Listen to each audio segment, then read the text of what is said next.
அவருக்கு என்னாச்சு? அவருக்கு வந்து ஹார்ட் பிளட் ஆல்வ வந்து வெடிச்சிருச்சு. என்ன பண்ணிட்டு இருந்தாரு?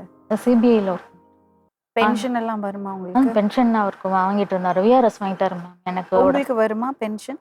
அதுதாங்க மேம் இப்போ சொல்ல வந்தேன். 2017ல வந்து விஆர்எஸ் வாங்கிட்டாரு. உங்களை எனக்கு என் பார்த்துக்கிறது. பையனுக்கும் உடம்பு முடியலாமங்க. பையனுக்கு என்னாச்சு? இப்போ அவன் பையனுக்கு ஃபிட்ஸ் ப்ராப்ளம் வரும். ஹார்ட்லயும் பிரச்சனை இருக்குங்க மேம் அவனுக்கு. என்ன ப்ராப்ளம்? ஃபிட்ஸ் ஆமா. சின்னத்துல இருந்தே இருக்கா? பர்த்ல இருந்து இருக்கு. அது ஹார்ட்லயும் ப்ராப்ளம் இருக்குங்க. ஹார்ட்ல என்ன ப்ராப்ளம்? ஹார்ட்ல வந்து தைமஸ் கிளாண்ட் ஒன்று ஃபார்ம் ஆயிருக்கு, வால்வ் இல்லைன்னு மேத்தா ஹாஸ்பிட்டலில் சொன்னாங்க. அப்போ கொஞ்சம் நல்லா வசதியாக இருந்தேன். அவரை ஒர்க் பண்ணிட்டு இருந்த சமயம் ஆப்ரேஷன் பண்ணால் உயிருக்கு ஆபத்து, டேப்லெட்டில் கரைக்கணும் அப்படின்னு சொல்லிட்டு டேப்லெட்ஸ்லாம் கொடுத்தாங்க. க்யூர் ஆகிட்டதுன்னு சொல்லிட்டாங்க. மீண்டும் மீண்டும் டெஸ்ட் எடுக்கக்கூடாது அப்படின்ட்டுன்னு அந்த இதுவால் டெஸ்ட் எடுக்கும்போது அந்த இது கொடுப்பாங்க. ஆமாங்க. அதால் ரொம்ப சின்ன பையனாக இருக்கான், அது வீக்கான பையன், வர இம்யூனிட்டி பவர் ரொம்ப கம்மி அப்படின்னு சொல்லிட்டு சொன்னாங்க மேம். அதனால் எதுவும் பண்ண முடியல.